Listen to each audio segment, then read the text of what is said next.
Qué bueno que almorcé bien para que no me dé hipoglicemia. Eso les puedo asegurar que no voy a tener hipoglicemia. Voy a dar mi opinión personal con respecto a lo que hacemos, con respecto al tratamiento de la diabetes gestacional, el papel de la insulina y los agentes orales. Voy a ser el primero en admitir que este es un sesgo mío. Esta diapositiva se mostró antes. Este es el riesgo de obesidad adulta en Estados Unidos por condado. Y lo que se puede observar es que gran parte de la obesidad se contrata en la parte sureste de Estados Unidos, básicamente en la población de Estados Unidos. Lo interesante es que uno superimpone la diabetes adulta. Podemos ver que ambos mapas están uno sobre otro. Ahí vemos el riesgo de diabetes. Una de las metas en mi próxima presentación es si podemos prevenir la obesidad. Quizás no tanto en la madre, pero aquí vemos cómo podemos reducir el riesgo de diabetes después. Ambos valores están entrelazados. Si usamos los criterios que nosotros tenemos actualmente, 3 a 9% de todas las mujeres embarazadas en Estados Unidos tendrían diabetes gestacional, dependiendo de la población. 135.000 mujeres en Estados Unidos. Hay un riesgo aumentado en la población que viene de países en desarrollo. O sea, si uno va a California, en Estados Unidos, el grupo étnico que tiene el mayor riesgo de diabetes gestacional son las mujeres asiáticas, que vienen del sureste de Asia específicamente. Ha estado aumentando, incluso utilizando el criterio estándar que tenemos. Esto fue publicado en el 2008. Basado en la edad, mientras más edad, mayor el riesgo de desarrollar diabetes. Hay un aumento desde el año 90 al 2004. Este aumento en edad probablemente se relaciona con un aumento de la obesidad. El porcentaje varía dependiendo del grupo que uno mire. Les acabo de mostrar los criterios APO. Si tomamos ayunas a las 2 horas, más o menos 16% de la población. Vamos a tratar muchas mujeres con diabetes gestacional. La pregunta es cómo tratarlas de la mejor manera. Nuestra dieta estándar, no muy distinto a lo que dijo el Dr. Pisman en nuestra clínica, usamos una dieta entre 35 a 35 kilocalorías por peso corporal ideal. Alimentos pequeños, frecuentes, importantes. Usamos dieta con carbohidratos complejos. Los carbohidratos son importantes, pero más fibra tenga la dieta, mejor. O mientras más complejo el carbohidrato, mejor. Tratamos de mantener las proteínas 60 a 80 gramos. Tratamos de bajar la grasa un 30%. Y eso se basa en algunos de los datos que vimos de la doctora que expuso antes. También estamos de acuerdo que el ejercicio es importante. Las mujeres embarazadas pueden caminar, por ejemplo, hacer ejercicio en la piscina, sin acceso a una piscina. Caminar en la piscina puede aumentar el gasto energético y reducir el problema del peso. Si la dieta no funciona, si el ejercicio no funciona, encontramos un 20-30% de la población que necesita insulina. Usamos terapia insulínica para aquellos pacientes que tienen monitoreo de glucosa elevada en la casa. Incluso los pacientes pobres que no tienen dinero, el gobierno les va a dar un glucómetro para que puedan verificar sus valores de glucosa en la casa. También lo hacemos de manera ambulatoria. Tenemos educadores, certificados, enfermeras que van a visitar al paciente y les enseñan cómo administrar la insulina. Un 98% de nuestras pacientes se les puede enseñar cómo usar la insulina en la casa. Usamos todo tipo de insulinas, la de acción corta, Lispro, Aspart, regular, NPH. Estamos viendo el tema de Glargine y Lantus. Hay un estudio que dice que puede ser seguro durante el embarazo. En todas las pacientes, antes de comenzar la terapia con insulina, ya que la insulina se le hace el clearing por el riñón, la función renal tiene que estar normal. También vemos si hay una infección subclínica antes de comenzar con la insulina, ya que esto puede llevar a un aumento de resistencia insulínica y no queremos que se nos pase nada. Hacemos el control de glucosa, si tiene hemoglobina glicosilada elevada y nos ponemos a sospechar algo. Estos son datos que vienen de Hirsch en Seattle. Él ve la insulina, todos ustedes conocen esto. Insulina, inicio de acción, acción máxima, duración efectiva. La insulina regular, 30 a 60 minutos, 2 a 3 horas. y el efecto de la duración 8 a 10 horas.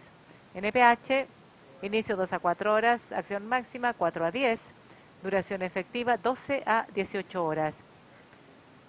Nosotros usamos insulina regular en los pacientes con diabetes tipo 2 o diabetes gestacional. La razón es que estas personas todavía tienen respuesta de célula beta, hacen insulina y es más barato para nosotros que usar los análogos. No usamos zinc o lente. Para aquellas pacientes que tienen diabetes tipo 1, que son insulinopénicas, usamos USPRO. Muchos estudios nos muestran una gran diferencia en el resultado cuando uno compara insulina regular a Lispro o Aspro. Pero porque las personas con diabetes gestacional y diabetes tipo 2 tienen función de célula beta, usamos insulina regular por costo, y para aquellos con diabetes tipo 1 tendemos a usar más Lispro y Aspart, porque pueden responder antes, la dieta puede cambiar, especialmente al principio del embarazo, puede que no pueda comer lo que se recomienda y se requiere mucha insulina para la hipoglicemia, y el resto de las cifras se encuentran acá. Este es un diagrama que muestra Aspart y Lispro actuando tempranamente. La insulina la toma con sus comidas o después de las comidas, dependiendo de lo que tenga ganas de comer. Insulina regular se toma entre media hora y 15 minutos antes de los alimentos, dependiendo si se inyecta. Por ejemplo, usted inyecta insulina en el abdomen, el inicio de acción es más rápido de regular, pero si lo inyecta en el brazo o en la pierna, el estómago es más rápido, o sea, y la insulina NPH con inicio más prolongado comienza a las 6 horas. 95% de nuestros pacientes pudieron arreglárselas con este régimen insulínico. La mayoría de las veces aquellas con diabetes gestacional o diabetes tipo 2 eran capaces de usar 2 o 4 inyecciones al día. NPH siempre se da a cada extremo del día, en la mañana cuando despiertan y antes de irse a la cama. Las de acción corta durante el transcurso del día. La mayoría necesita al desayuno y después al almuerzo y la cena, dependiendo de su actividad. Puede que no necesitan insulina de acción corta, pero por suerte durante el transcurso de la noche van a necesitar algo. ¿Qué ocurre con los hipoglicemiantes orales? Hay agentes disponibles, puede haber sensibilizadores de insulina como metformina y las glitazonas. Hay aquellos que aumentan la secreción de insulina como gliburide, glibenclamida, que es la versión europea. Se clasifican como clase B y C, pero vamos a revisar un poco. Básicamente, Audit Langer fue el primero hace unos 12 años que publicó estos datos, diciendo que gliburide e insulina en mujeres con diabetes gestacional estaba bien. Los estudios originales los hizo Coetzee en Sudáfrica y otras personas. El tema era si las versiones más antiguas de gliburide, básicamente beta-agonistas, se asociaban con resultados adversos. Había un riesgo aumentado de efectos al nacer. Quizás eso se relaciona con una hiperglicemia subyacente y no el medicamento per se.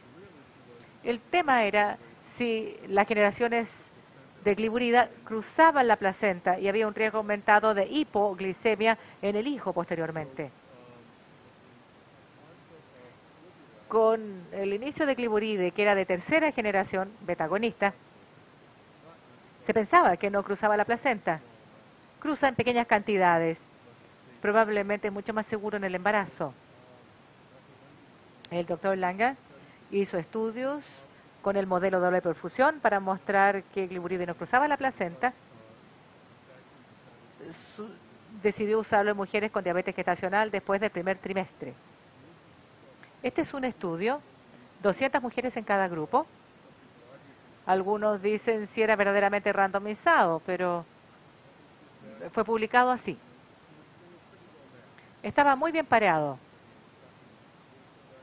Diabetes gestacional, aquí tenemos 28 semanas. Recibían tratamiento por 10 u 11 semanas. La glucosa en ayunas era más o menos la misma, preprandial, postprandial. Tratamiento con gliburide versus el tratamiento con insulina parece que no muestra ninguna diferencia de resultado. ¿Qué pasa con resultados neonatales? Básicamente, grande parada gestacional, niños en el percentil 12-13. Esto se hizo cuando Langia estaba en San Antonio, donde había básicamente población hispana de México y América Central, no Nueva York, donde está ahora. No había diferencia en peso al nacer. Se ajustó por edad gestacional. El índice ponderal, que es para estimar el IMC del niño al momento del nacimiento, más de 2.85 se considera alto. No hubo diferencia significativa.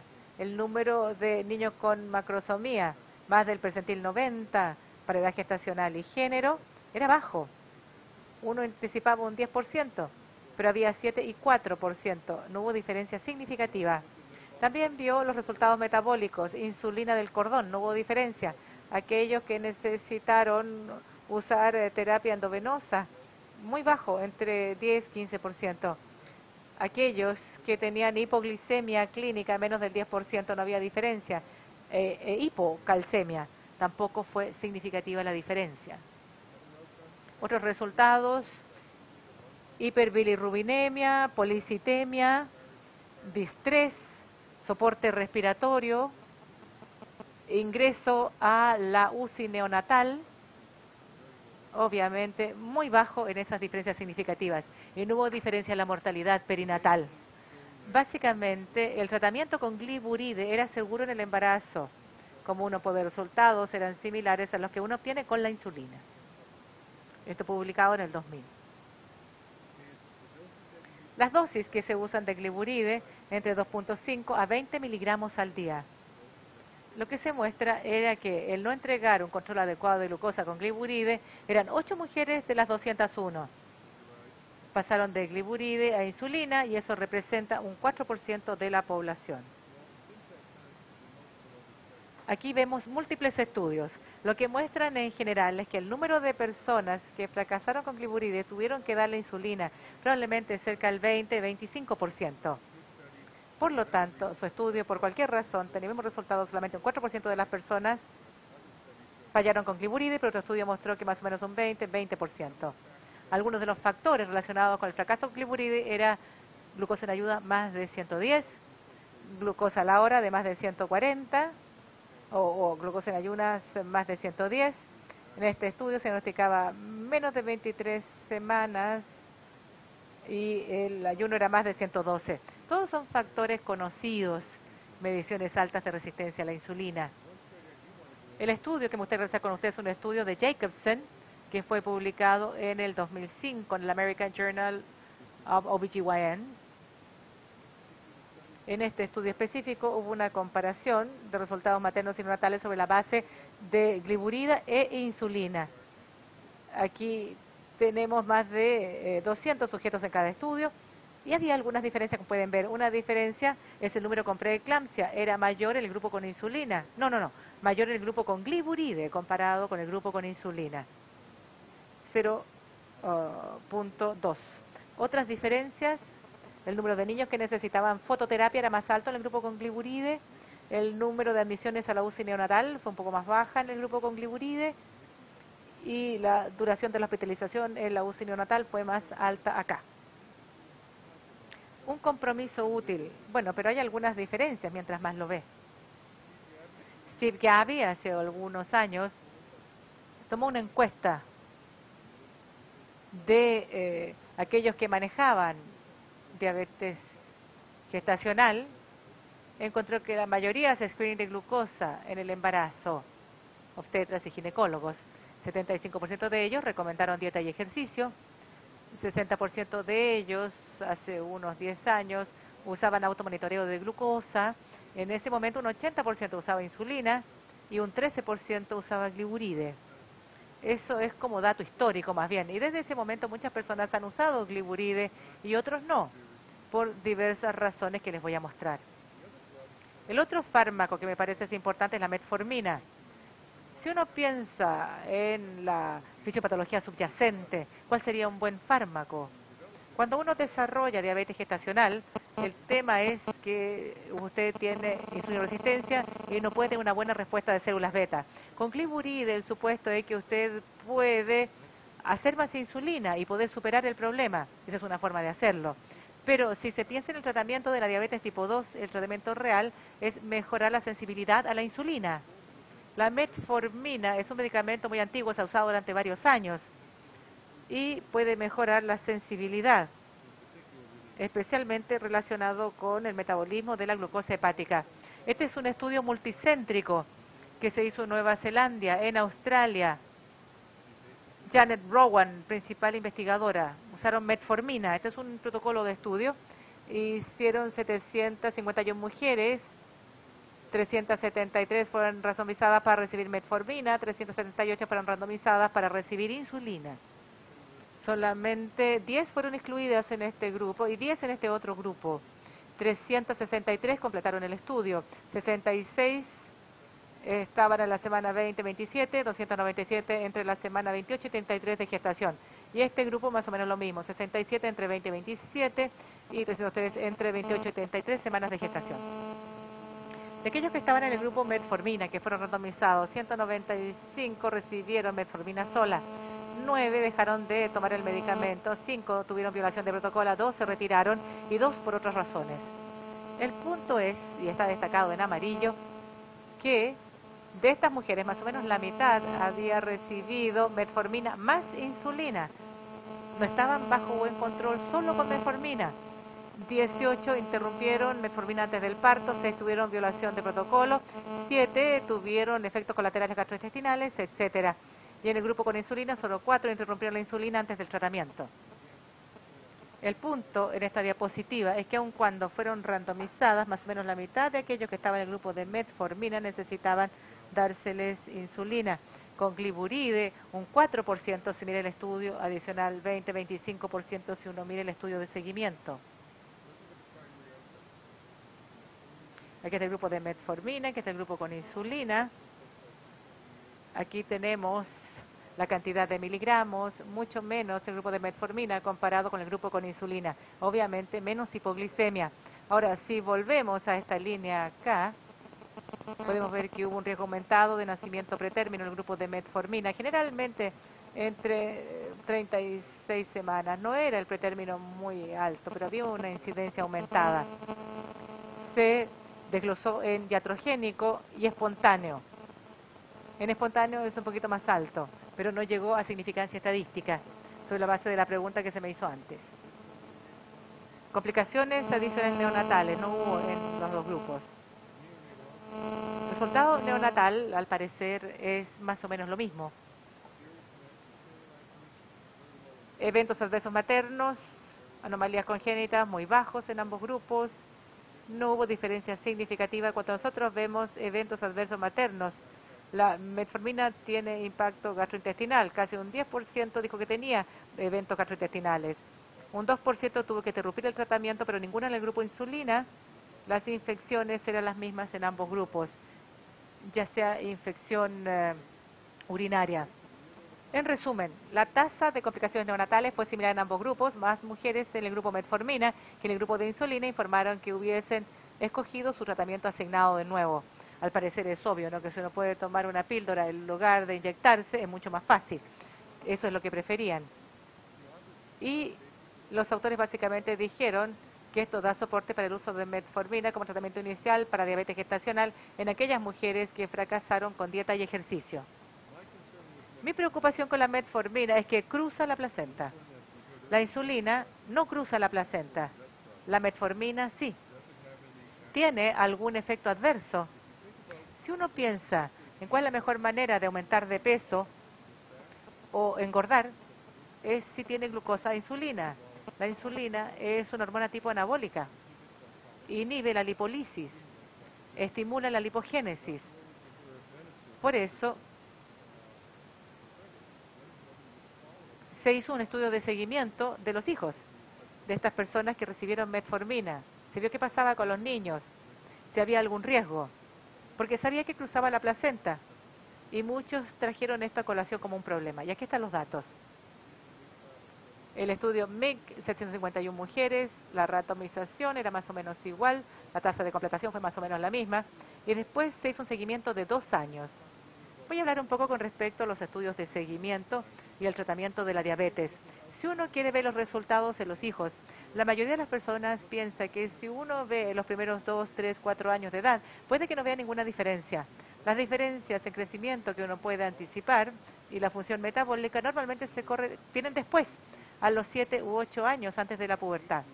El grupo etario entre 6 y 10 años puede ser el grupo más importante, pero ella vio tempranamente y era razonable. 577 eran elegibles para seguimiento, 323 mujeres y sus hijos estaban disponibles. Hizo mediciones de composición corporal, antropometría, bioimpedancia, densitometría. No creo que la bioimpedancia es muy buena, pero el DEXA es el gold standard. Tengan presente que solamente un tercio de estas personas se le hizo el DEXA, lo que la mayoría consideraría el gold standard. Antropometría, aquí, bioimpedancia, etcétera. Esto es lo que encontró. Si uno está en el grupo con metformina, estos datos se ajustaron por covariables. La altura del niño no era distinto a los 2 años de edad. Había una tendencia para que el grupo de metformina fuese un poquito más alto. Peso. Si su madre tomaba metformina cuando estaba embarazada y tenía diabetes gestacional, tenía un aumento de 5 kilos de peso a esa edad. No alcanzaba significancia porque había una gran variación. Pero estos niños tendían a ser más pesados, tenían tendencia a tener más peso. IMC, un poco más alto, pero no llegó a significancia. Circunferencia de la cabeza, circunferencia de la cintura, pero la circunferencia del antebrazo tendría que ser mayor en el grupo con metformina. Cuando uno mide la circunferencia, especialmente un niño de 2 años, no hay mucha masa muscular en un niño de 2 años, a menos que levante pesas. No muchos lo hacen. Lo que uno mide es la grasa subcutánea. La circunferencia de la cadera, grosor del pliegue del tríceps tampoco era importante. Si vemos la edad ajustada, esta es la diferencia de género, no hay diferencia. El peso al momento del seguimiento. Aquí está la circunferencia del antebrazo, significativo, .0010. El pliegue subescapular fue mayor en el grupo con metformina y también el grupo bíceps. La grasa subcutánea era mayor en el grupo con metformina durante el embarazo. El estudio DEXA muestra que no hay diferencia significativa entre ambos, pero las cifras eran mucho menores, solamente 57 en cada grupo. Y la bioimpedancia era más o menos la misma. No había tanta diferencia entre ambos grupos. Por lo tanto, voy a volver un poco atrás. El resumen del estudio era, si uno sigue DEXA, si su mamá fue tratada con metformina, no hay diferencia significativa en la adiposidad. Pero si mira la medición del pliegue, si ve el peso, era mayor en el grupo de metformina. Por favor, lean esto ustedes mismos. La discusión, el tema es que puede ser bueno tener una mayor grasa subcutánea, subescapular, porque uno de los objetivos metabólicos es evitar poner grasa en el hígado y en el músculo, porque ahí aumenta la resistencia a la insulina. Ya que había estos cambios, los autores no sentían que era un hallazgo negativo, encontraron que era positivo y poner grasa en el tejido subcutáneo era mejor en vez que el hígado y el músculo. Vamos a ver cómo se ven los niños cuando tengan 6, 8, bueno, tengan presente que DEXA, la scintigrafía, solamente se hizo en 1/3 en cada grupo, pero la antropometría, ahí tenían 3 veces más de niños. Ambos estos fármacos cruzaban la placenta. Estudios más recientes, en abril de 2010, vio distintos transportadores de membrana, ya sea glivoridi, que sí cruza en pequeñas cantidades, y metformina también. ¿Qué dice la ADA? Hasta donde esto no se ha actualizado todavía. Para el tratamiento de la diabetes gestacional, los hipoglicemiantes orales no se han recomendado durante el embarazo. Un estudio randomizado que se hizo era un estudio clínico no cegado donde comparó el uso de insulina y gliburide en mujeres en que no se pudo medir los objetivos. Tratamiento con cualquier agente de buen resultado, resultados prenatales similares. Todos los pacientes estaban más allá del primer trimestre de embarazo al inicio de la terapia en relación con el riesgo de anomalías congénitas. Gliburide no está aprobado por la FDA para el tratamiento de diabetes gestacional. Se necesitan más estudios en una población mayor para poder establecer su seguridad. La ADA, hasta donde no ha hecho ningún otro comentario al respecto. El ACOG, el American College of OBGYN, guías clínicas, es relativamente antiguo, eso sí. Gliburide, una sulfonilurea de segunda generación, fue comparada con insulina en un estudio randomizado de los pacientes con diabetes gestacional que no llegaron a un control glicémico apropiado con la dieta. El control de glucosa fue similar y el grupo de gliburide tuvo resultados de embarazo similares al grupo de insulina, incluyendo la microsomía, preeclampsia. El suero del cordón mostró que no había niveles detectables de gliburide. Probablemente esto ya no va a ser lo mismo dependiendo de cómo lo mida. En este momento, esto era en el 2004, no hay otro agente oral que haya demostrado ser seguro y eficaz. Este estudio no se ha confirmado.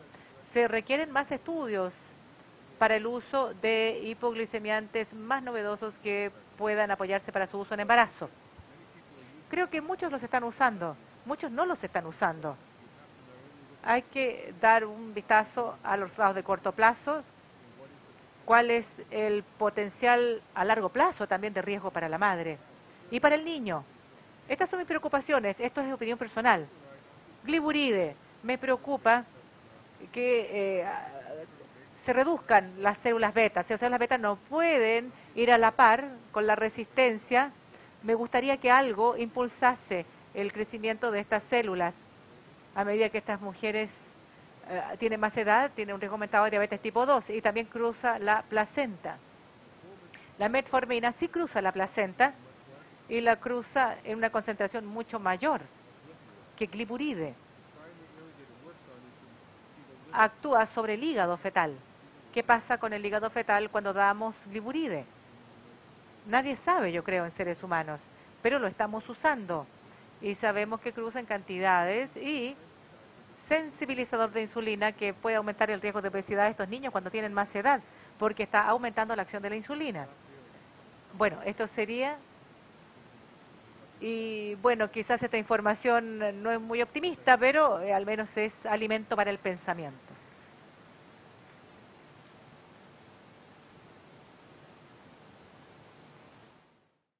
Al líquido pulmonar fetal, hablamos de un riesgo aumentado de cesárea,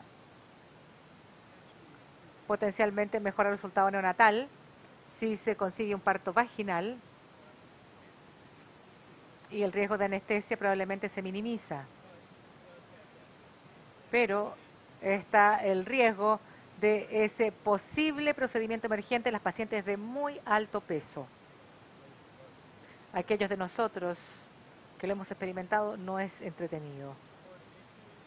Problemas intraparto, es difícil el monitoreo externo durante el parto. Hay un riesgo mayor de necesitar un monitoreo interno. Es difícil tener anestesia apropiada en estas pacientes comparado con aquellas delgadas. Ahora, si usted hace una cesárea, alguien quiere hacer un VBAC en una paciente donde hay una mayor incidencia de ruptura uterina, el tiempo es importante. Esta no es la mejor paciente para un procedimiento de emergencia. Veamos los datos de VBAC. Estos son datos de la unidad de medicina materno-fetal, donde recopilaron información de 120.000 pacientes que se sometían a cesárea, pero limitaron este estudio a 14.000 que tenían parto electivo y otro grupo que se sometió a VBAC. Sí, lo siento. Parto vaginal después de cesárea, eso es VBAC.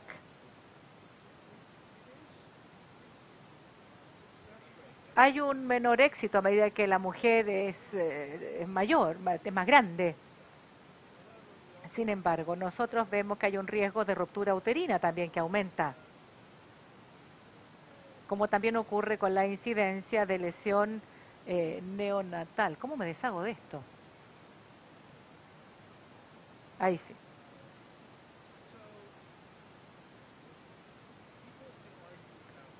Las personas dicen que hay muchos hospitales donde no permiten que las mujeres por sobre un IMC que se les haga un ensayo de parto después de la cesárea. Nadie ha hecho un estudio que yo haya encontrado en que midan la cantidad de tiempo que uno demora en que nazca el niño sobre la base del IMC. La suposición es que va a tomar más tiempo que la paciente pase a la decisión, pero a veces nos podemos mover rápido y sacar al niño rápidamente si la paciente está anestesiada de antemano versus que uno ocupa más tiempo si no lo hace así. Riesgos con cesárea relativos al IMC normal, si se somete a VBAC, hubo un aumento 5 veces de ruptura uterina, eso no se ve para nada de bueno. Hay un riesgo doble en morbilidad materna combinada. Además, tiene más lesión neonatal al tratar de hacer un parto vaginal después de cesárea. Esto hace que la gente se asusta y no quiere hacer este ensayo después. Las mujeres que se someten a una cesárea repetida electiva. En relación con las mujeres normales, hay un 6 veces aumento de ruptura uterina, aumento en 2 veces de lesión neonatal, y también el APGAR es menos de 7, hay un aumento en el APGAR de 5 minutos. La cesárea electiva no es una panacea tampoco. Como sea, va a tener mucho riesgo. Ruptura uterina, dehiscencia, la cicatriz está abierta ya cuando usted llega ahí. Y hay riesgos maternos y hay un riesgo fetal. O sea, programar a la paciente para una cesárea no tiene cero riesgo tampoco. Si intentamos un parto vaginal en paciente obesa, ¿cuáles son las estrategias? En nuestra institución, esta es indicación para que el anestesiólogo ponga epidural lo antes posible en el parto, porque la idea es que el peor caso es llevar a una mujer a pabellón que tiene una mala vía aérea y tratar de que se duerma rápidamente y tratar de intubarla, porque eso se asocia con falla de intubación, aspiración y la mayor causa de muerte por anestesia. Quieren que las pacientes tengan una epidural ya funcionante. Incluso si la mujer no quiere, tratan de convencerla. La idea es dar monitoreo fetal adecuado y también monitoreo materno adecuado. Posicionamiento apropiado, probablemente no es una muy buena paciente para poner en un baño de agua, en una tina, porque va a ser muy difícil de sacar. La idea es, bueno, eso lo aprendimos de la manera difícil, confíen en mí. La idea es, tiene que estar listo para las emergencias. Tiene que prepararse para la distocia de hombro, porque es mucho más común. Y si está con anticoagulación para prevenir el tromboembolismo, va a haber un periodo en que tenga que interrumpirlo para no tener un sangrado excesivo. Si lleva a la paciente a pabellón, ya le dije, la preocupación número 1 es la anestesia. Y que la paciente reciba anestesia. Y también hay que tener equipos e instrumentos apropiados para operar. Hay que considerar la profilaxis para la trombosis, antibióticos y también colocación de la incisión. Y después, manejo de la herida. Es una diapositiva que recibí de uno de los libros de texto de anestesia de David Chestnut, donde habla de cómo su volumen pulmonar se reduce cuando tiene una paciente obesa, especialmente si está en Trendelenburg. La cantidad de pulmón utilizable se reduce, no es una muy buena paciente. Es un problema que asusta a los colegas de anestesia. Esta paciente generalmente tiene una vía aérea difícil. Cuando vamos a pabellón, ellos traen la fibra óptica con ellos, en las pacientes grandes, para dar anestesia y todas las intubaciones se hacen con la paciente despierta bajo fibra óptica.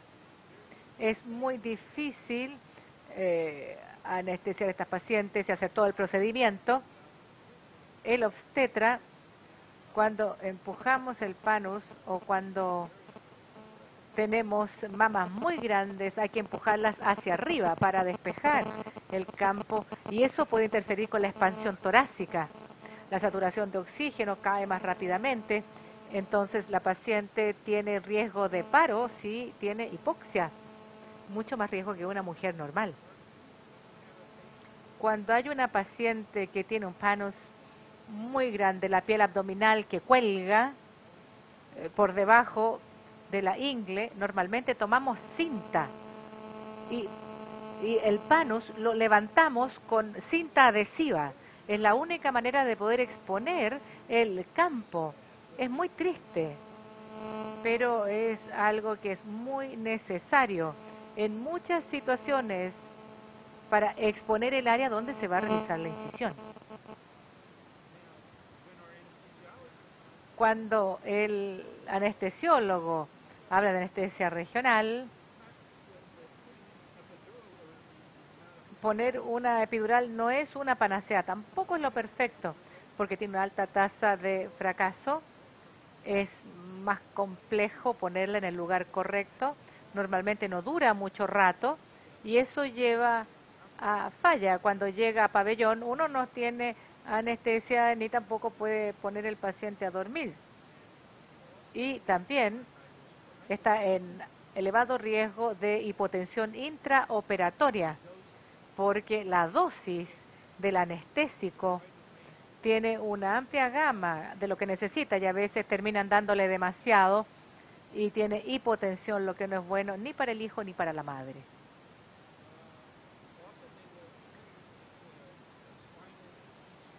La espinal, si es más fácil, prefieren poner la epidural.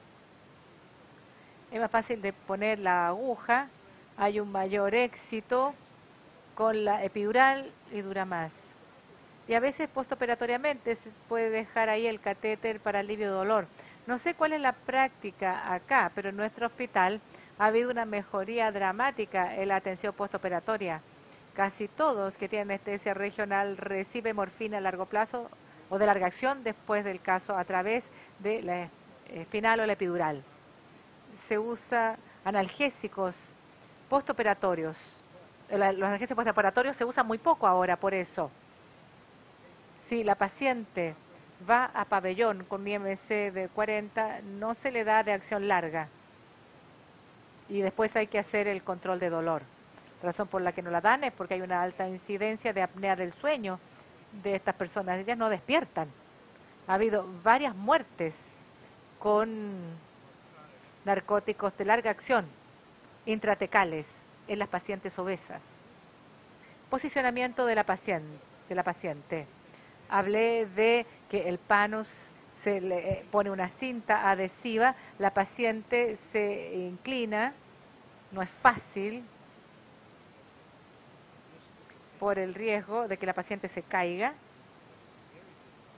es una gran preocupación. La opción de insusión, bueno, podría ser una presentación completa. Es mejor hacer una fan and steel en una ubicación que a veces es muy húmeda, a veces tienen enfermedad cutánea en esa área, o quizás haya que hacer una incisión vertical que tiene una mayor incidencia de hernia posteriormente. Consideraciones de equipo. Eso lo aprendimos también de la manera difícil. Nosotros tenemos pacientes que no calzan con la mesa quirúrgica.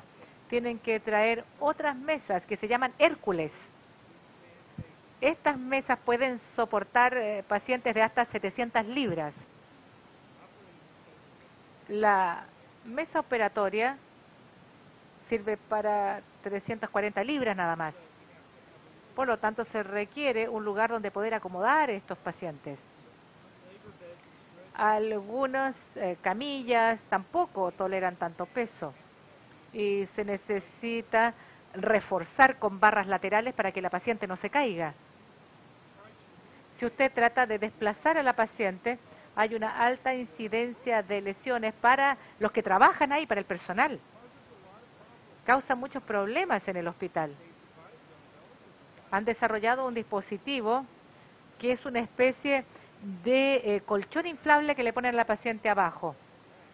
Es como una especie de balsa que levanta a la paciente, ponen arriba a la paciente, la levantan y la empujan. Es mucho más fácil así empujar a la paciente, después desinflan esto y ocupa la otra posición, porque la paciente no se puede mover, no le puede ayudar. Esto reduce el número de lesiones en el hospital enormemente. Y los instrumentos quirúrgicos. Nadie ha hecho instrumentos para este tipo de pacientes. Normalmente no podemos llegar donde queremos llegar. El retractor no calza, no llega tan profundo para poder pasar el panus o para atravesar la grasa subcutánea. Yo no sé si alguien lo ha hecho, pero yo me he sentado con un fabricante de instrumentos y hemos hecho nuestra propia bandeja bariátrica para cesárea. Puede ser muy útil, tiene sujetadores de aguja, tijeras más largas, pero la retracción, no hemos podido encontrar algo bueno, tuvimos que hacer nuestros propios. Este es el retractor de vejiga estándar. Lo pone sobre la sínfisis para darle la visualización. Hemos tenido que duplicar la longitud de esto. Y las personas que lo han usado lo encuentran muy útil. Esto es algo distinto. Esto es para llegar al tejido subcutáneo. Esta es otra foto. Este es el retractor subcutáneo. Aquí queremos llegar a la fascia para la incisión Pfannenstiel. Y el retractor Deaver, ese no llegaba a ninguna parte, tuvimos que hacer uno más grande. Hay que hacer lo que hay que hacer. Y hay que hacerlo seguro para la paciente. Si no ve lo que está haciendo, no hay seguridad. La tromboprofilaxis es un tema muy práctico. Nosotros sabemos que aumenta el riesgo de trombosis. A medida, bueno, usted opera, se vuelven menos móviles, el riesgo es más alto. Pero por otra parte, no quiere que sangren mucho cuando están operando. No hay un abordaje estándar. Nosotros hacemos dispositivos de compresión secuencial en todas las pacientes obesas, en la mayoría de ellas en pabellón. Pero en las obesas lo dejamos hasta que ya están ambulando. Hay dispositivos que se inflan y se desinflan para que la sangre se mueva en sus piernas. Si no sangran mucho, a las 12 horas postoperatoria comenzamos con heparina en muchas de estas pacientes, hasta que ya se pueden desplazar. Normalmente no damos a largo plazo en estas pacientes. Una vez que se desplazan, estamos dispuestas a mandarlas para la casa sin heparina de bajo peso molecular. Nos preocupa cuando ellas no se están moviendo, no se están desplazando. Y se comienzan a quejarse de dolor de las piernas, hacemos un umbral bastante más bajo para tomar imágenes. Antibióticos preoperatorios, eso ya está bien establecido con los datos. Cuando la paciente tiene un IMC de más de 35, tiene que dar más antibióticos. Usamos cefalosporina, duplicamos la dosis. Y esto ha demostrado que reduce la tasa de infecciones de 16% a 5.6% en las obesas. Esas son infecciones del sitio quirúrgico. La dosis la damos antes de la cirugía, no después de clampear el cordón, porque eso es demasiado tarde. Es mejor que tenga un cierto nivel en sangre al hacer la incisión. Una vez que pierde 1500 ml de sangre, gran parte del antibiótico está en la bolsa, por lo tanto tiene que administrar más. Y la otra cosa es evitar la hipotermia en esas pacientes. La cirugía demora más, es más probable que tengan menor temperatura corporal, así es que hay que mantenerlas abrigadas. El dolor postoperatorio es un gran problema para estas pacientes. Ya dijimos que no se usa morfina si el IMC es demasiado alto. Por eso, ¿cuáles son las opciones? podemos dar opioides con infusión continua o bien anestesia local, más opioides, anestesia con opioides. El problema con el control de la paciente es que tiene que despertar cada 15 minutos para pulsar el botón. Esa no es una buena forma de poder recuperarse de una operación. Los AINES son buenos, pero también está lo que comenzamos a utilizar en estas pacientes recientemente, que es el bloqueo TAP. Es una inyección en este espacio con anestesia local, lidocaína o algo similar. Hay un nervio que pasa por acá. Ponen ultrasonido, ven el espacio y apuntan a él. Funciona muy bien en esta población de pacientes. Se hace en recuperación, justo después de la cirugía, donde todavía está funcionando la epidural. Cuidado posparto. Lactancia, eso hay que alentarlo en estas pacientes. Hay buenos datos que ayuda con la pérdida de peso. Es mejor para el niño. Necesitamos decirle que la pérdida de peso tiene que continuar para su bienestar, para su salud. Tan pronto como sea razonable, hay que comenzar con ejercicio. Pero en las pacientes que tienen diabetes gestacional, alentamos a todas que se hagan exámenes después del embarazo, generalmente a las 6 semanas después del parto, para asegurarse que la diabetes no persista y que necesita tratamiento. Unas cuantas diapositivas sobre la cirugía bariátrica, porque estamos viendo cada vez más de esto en Estados Unidos y yo sospecho que ustedes también. Hay dos tipos de cirugía bariátrica. Una es restrictiva, restringe la ingesta calórica. Tenemos la gastrectomía en manga o sleeve, más comúnmente el lap band, donde se aprieta el estómago para que tenga una menor capacidad. También tenemos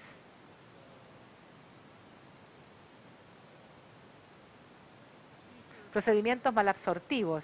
No necesariamente limitan la ingesta de calorías, sino que limita la absorción de esas calorías.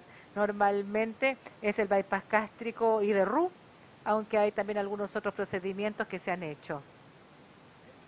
Si su paciente ha tenido uno de estos, es muy importante saber cuál han tenido, porque hay distintas implicancias. Ya sea si tiene un riesgo de una emergencia abdominal o el lap band tiene que soltarse. El vómito de estas pacientes asusta. Les voy a contar una historia. Tuvimos una paciente, 35 semanas de embarazo. Ella se hizo cirugía bariátrica 8 meses atrás. Y si uno calcula eso, parece que se embarazó probablemente la noche antes de la cirugía. Y ella perdió 40 kilos con la cirugía. Pasó de 300 libras a 220 libras, de 140 kilos a 100 kilos. La mayor parte del embarazo lo pasó pésimo en el hospital vomitando, pero finalmente eso lo está superando. 30 semanas, el niño no tiene restricción de crecimiento. Este es un experimento que nadie pensó hacer, pero resulta que para la paciente hubo una pérdida continua de peso. Al menos en esta paciente probablemente todo va a estar bien. El niño está comenzando a mostrar signos de retraso del crecimiento. Quizás vamos a tener que intervenir pronto, pero esperamos tener un buen resultado en esta paciente que nos asusta tanto. Ojalá pronto la vean como un informe de caso. ¿Cuál es el beneficio de cirugía bariátrica? Esto es lo importante. Ayuda a las personas, la cirugía bariátrica. Demos un vistazo a... Bueno, esto es comparado con controles que no se hicieron cirugía. La mayoría del estudio muestra que cae la tasa de cesáreas, aunque no todo ella. Ha habido varios estudios que no lo mostraban. Es como no concluyente. si esto ayuda a las pacientes a evitar la cesárea. Reduce la tasa de diabetes gestacional. Esto está razonablemente claro. Algunos de estos estudios han tenido un riesgo cero cero incidencia de diabetes gestacional en las pacientes que se han sometido a cirugía bariátrica. Es un hallazgo muy interesante. No solamente más bajo acá, sino que va a cero. En cuanto a la incidencia de macrosomía, parece que se reduce también. Esto parece ser muy positivo en cuanto a cirugía bariátrica antes del embarazo. Hay solamente un problema con esto. Este es un estudio que fue publicado en marzo por el doctor Laskow y yo, donde retrospectivamente toman pacientes que tenían cirugía bariátrica. Teníamos dos grupos control. Nosotros vimos a estos pacientes cuánto pesaban antes de la cirugía y usamos pacientes de peso similar que este grupo control. Después de la cirugía y justo cuando se embarazaron, tomamos esto como un control obeso. ¿Bajó el riesgo de este grupo hasta este otro grupo o es algo intermedio? Lo que creo es una pregunta muy interesante. ¿Es el peso o pasa eso? ¿O está mejor que una mujer que pesa igual pero no se hizo cirugía? Lo que nosotros vimos, las poblaciones eran muy similares, las tasas de parto vaginal eran similares. Lo que nos interesaba más era la tasa de preeclampsia. Esperamos que bajara la tasa de preeclampsia o hipertensión, quizás un poco menos de hipertensión gestacional, pero nada tan importante. Y eso es estadísticamente significativo. Nosotros tuvimos una incidencia de 0 diabetes gestacional de las 70 pacientes que tenían cirugía bariátrica. Algunas de estas pacientes, al menos, las diagnosticamos como 0. Algunas quizás no se testearon adecuadamente porque les costó mucho tolerar la botella de glucosa que uno les da. Algunas de estas pacientes puede que hayan hecho ayuno o las mandaron a tomar desayuno. Bueno, estas son una idea muy interesante. Quizás es mejor que este otro grupo de acá. Peso al nacer, mucho más bajo,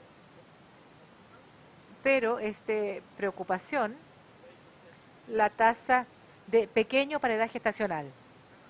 Esta niña tiene una incidencia alta de estar menos que el percentil 10. Esto no es algo que nosotros queremos. Puede que esté creando problemas. Otros estudios van a tener que considerar eso también. Igual, tenemos 4 muertes perinatales en este grupo. Y no sabemos por qué. Esto fue estadísticamente significativo. Las noticias no son tan buenas.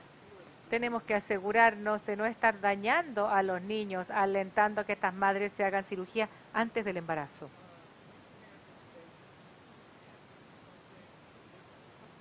La diferencia entre ambos tipos de procedimiento.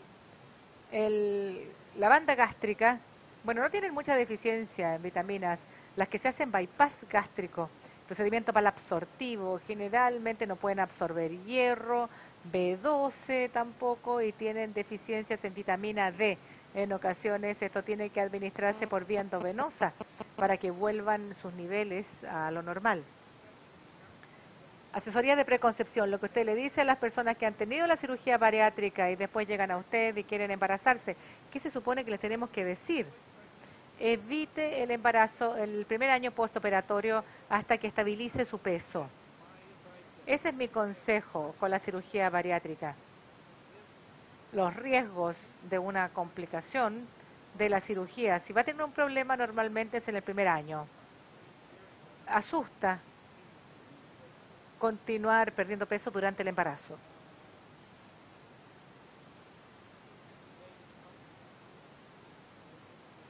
Se reduce el riesgo de restricción de crecimiento, ayuda a la madre a lograr su meta y permite la estabilización de nutrición.